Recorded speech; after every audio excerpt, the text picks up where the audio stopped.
All right, folks, it's just shy of 3:30 p.m. on this fine Sunday. It's actually been a very nice day today. It's beautiful right where we are. And I'm going to get more into that. So, I'm after stockpiling of hay today. I'm going after about a good 20 bales to stockpile. This is the bale yard. We are going to take a nice look at it.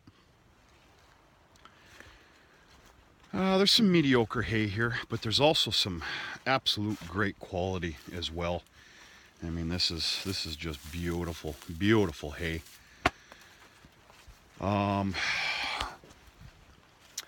Extremely happy with the quality this year. Everybody's hay was pretty damn good for quality. Quantity, in some cases, for some people, was a disaster around here. It was the lack of moisture.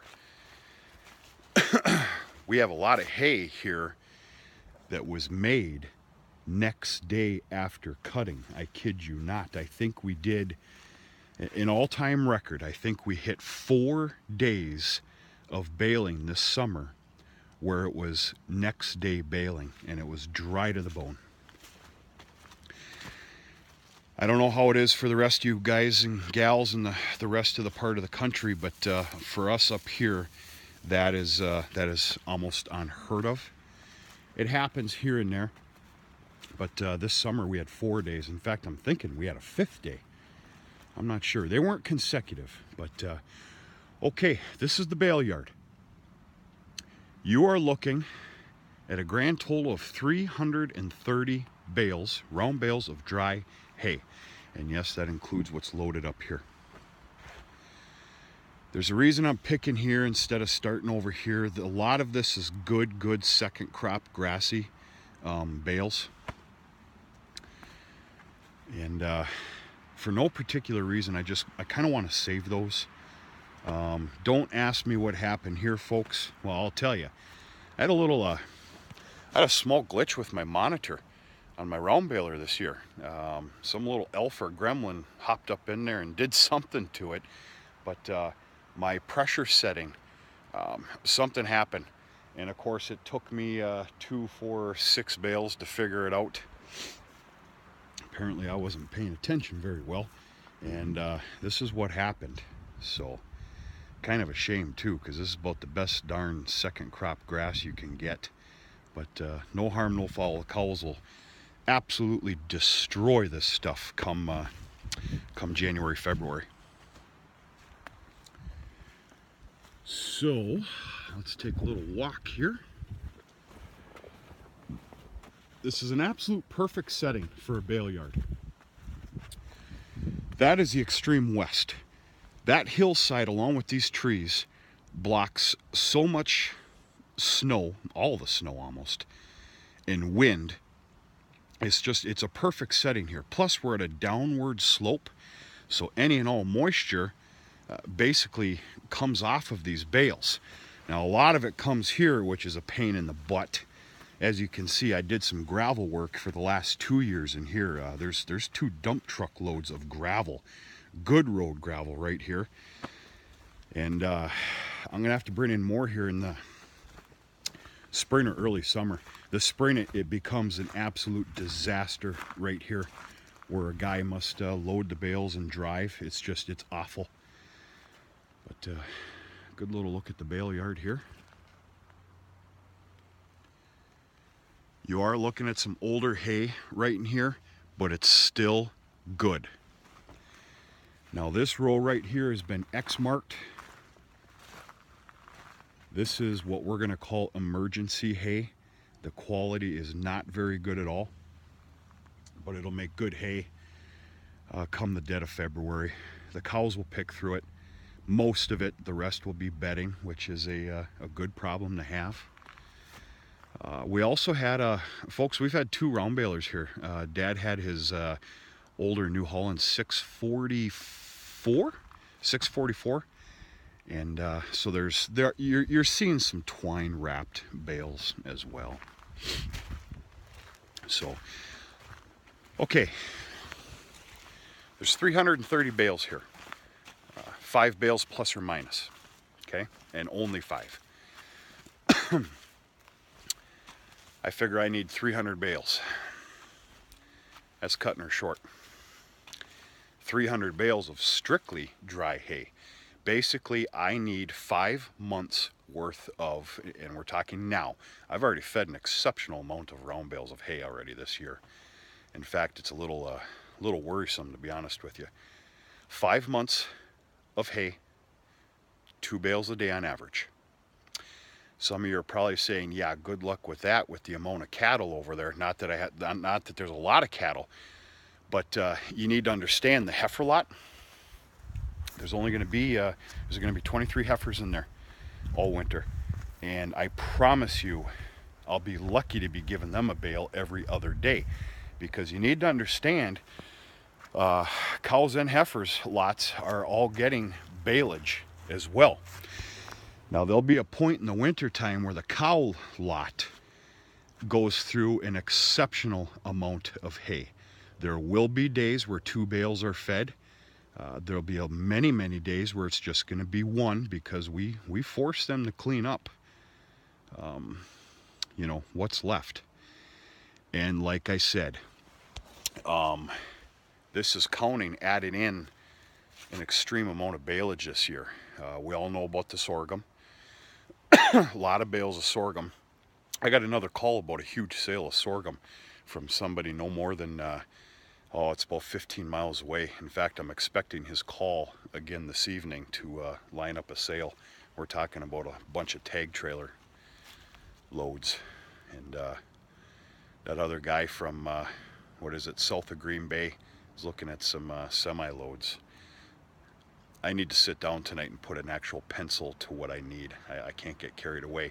But then, of course, we also have the alfalfa baleage, which there is about 230, 240, 250 bales of alfalfa baleage. So the alfalfa and sorghum baleage is going to play a major part in this winter's feeding source. But you must have dry hay, pure and simple, period, end of story.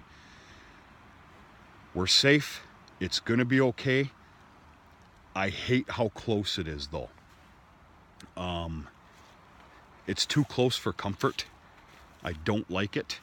And there will be something different done next year, pure and simple.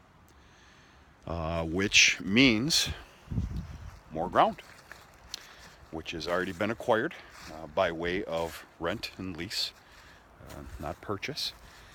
And yeah, next year I believe we need to hit about 450 for a good safe haven, weather dependent, you know. I also want to do something different. I'm going to ponder this all winter and in the spring, but I'm starting not to really care too much for all these single lines for no particular reason. I don't have the answers for you. What I'm really wanting to do is start creating 100 bale piles. I want to create a 4, 3, 2, 1.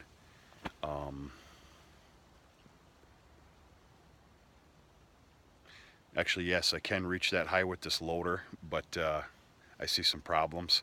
I think it can be done. I do want to try it, and I do want to tarp it. I swore last year that I was not ever going to do tarps again, but basically we're looking at a lot of hay. I mean, this is 330 bales here, folks, and you see how much room this takes up. I mean, there's not much room left. In an effort to abide by the room, my goal is 100 bale mountains, as I'll call it. 4, 3, 2, 1. 10 bales in to make 100 bales. So we'll see what happens. I do want to do some organization down here though for next year, and depending on how wet the spring is, or it might have to wait till early summer, I definitely want to bring in at least maybe 2, if not 3 truckloads of good road gravel to firm this up just a little bit better. Otherwise, it just gets absolutely nasty in here. But that's the bale yard. I've got one full load here. This is 11 bales. And I will be coming back for a second load. If I can hurry up and get this offloaded before chores, or it might wait till after chores are done. We'll see. Who knows, I might just call a lazy Sunday and get the other load tomorrow. I don't know. No big deal.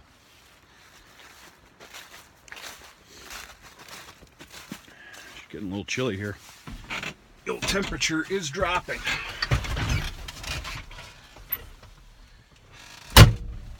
Oh. Okay. Time for a shout out. Good shout out. All shout outs are good. But I'm very pleased and happy about this one. I'm going to save you the jibber jabber. Okay. John Stevens, Maple Grove Farms. John is Jon. Stevens, Stevens. Maple Grove Farms. I look very forward to checking out John's channel more than what I have already, which has been pretty limited. I look forward to checking it out a lot more. John is doing an exceptional good job with 453 subs. Folks, let's get in there. Let's get in there and pile them up, okay? Mr. Stevens and his wife are from Rock Creek, Minnesota. If I'm not mistaken, I read that they are 5th generation farmers, but starting out on their own with their own farm and property. If I said that correctly. John, if I didn't say that correctly, I apologize. But 5th generation farmers nonetheless, which is, that's an extremely powerful, rare thing these days. I think that's just phenomenal. A lot of corn harvesting videos here just as of late. Soybeans. I am seeing some cattle videos there. Some great equipment. I'm seeing a lot of green, which of course I am a fan of, and many of you as well. And just lots of daily doings and updates, and it looks like a really good, real nice, healthy channel. I do consider Mr. Stevens basically a neighbor of mine, so that's always nice as well. So, yeah, folks, check it out. John Stevens. Sorry, folks. John Stevens, Maple Grove Farms.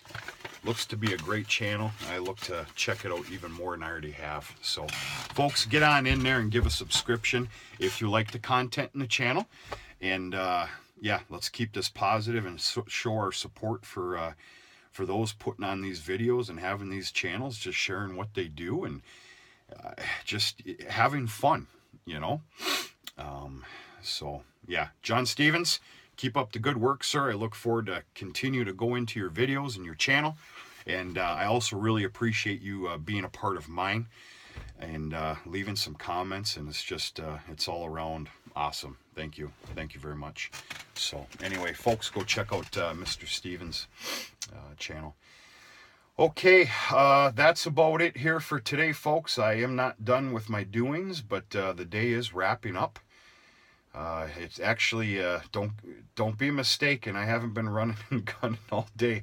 This has been a beautifully lazy Sunday.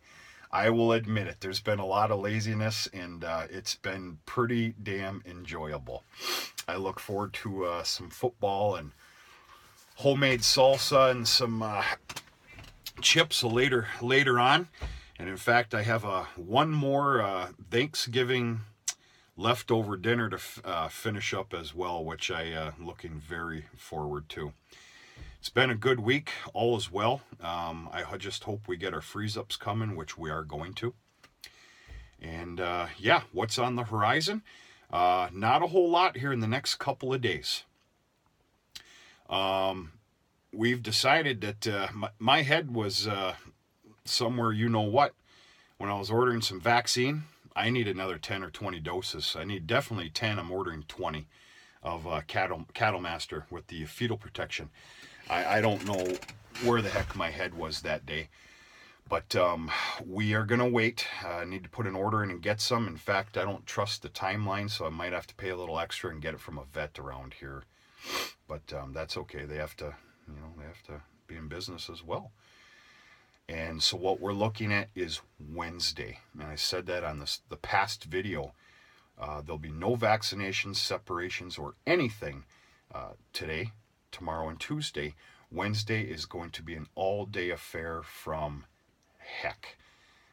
It's gonna be an intense day, but it's okay.